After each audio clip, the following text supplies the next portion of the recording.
C'était donc vrai. On dit ici, quand on vous a perdu, il y a de fortes chances qu'on vous retrouve au fond du jardin avec votre chien Elias. C'est le cas, vous venez souvent C'est ici. le repos du guerrier un petit peu avant, avant le service du soir. Qu'est-ce que vous venez chercher ici, dans ce lieu précis, près du marais? La quiétude et puis me retrouver un petit peu à l'origine de ce que je suis venu chercher au départ. C'est vraiment ce rapport proche de la nature, peut-être un oiseau qui passe. Et justement, dans ces moments-là, vous pensez à ces 23 années qui se sont écoulées. Est-ce qu'on peut tirer une sorte de bilan? Je pense qu'il y a eu quelque chose, un chemin de fait, des constructions à la fois humaines et physiques.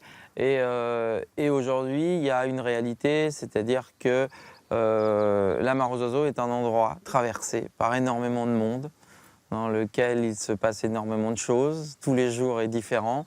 Et je pense que c'est un lieu un petit peu unique dans lequel moi je continue à puiser une source d'inspiration et de bonheur de vivre. Et j'essaye de transmettre ça. Dans 25 ans, alors, qu'est-ce que pourrait devenir cette maison?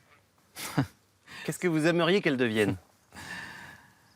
Je suis vraiment dans cette question aujourd'hui de la Mare aux Oiseaux de demain.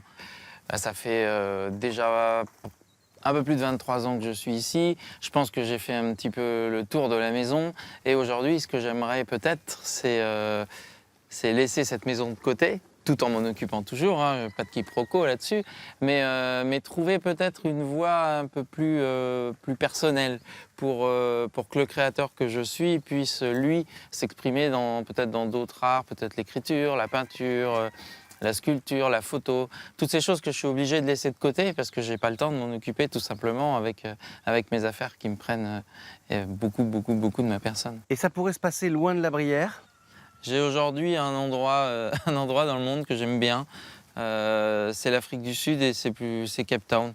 J'aime cette ville, j'aime ce qu'elle dégage et j'aime en même temps la proximité de cette nature qui est presque de cette nature sublimée. En fait, on est dans quelque chose là-bas les gens sont très proches de la nature, sont vraiment et la rendent encore plus belle, je trouve. Et en attendant ce grand voyage, vous continuez et vous continuerez à vous promener dans le marais de Brière? Tant que je suis bien ici, il n'y a pas de raison que je parte. Et pour l'instant, je pense que j'ai encore beaucoup de choses à y faire. Et effectivement, la source de mon inspiration, elle est derrière moi. Et ça, c'est intarissable. Est-ce qu'on se connaît suffisamment pour que vous m'ameniez faire un tour dans votre marais? Parce que moi, je ne le connais pas, ou très peu. Là, c'est vraiment très intime. Allez, on peut aller faire un petit tour, avec plaisir. Merci Eric. Alors on y va. Vous me Je suis suivez? content, je suis ravi. On se sent déjà libre. Ah, qu'est-ce que c'est agréable.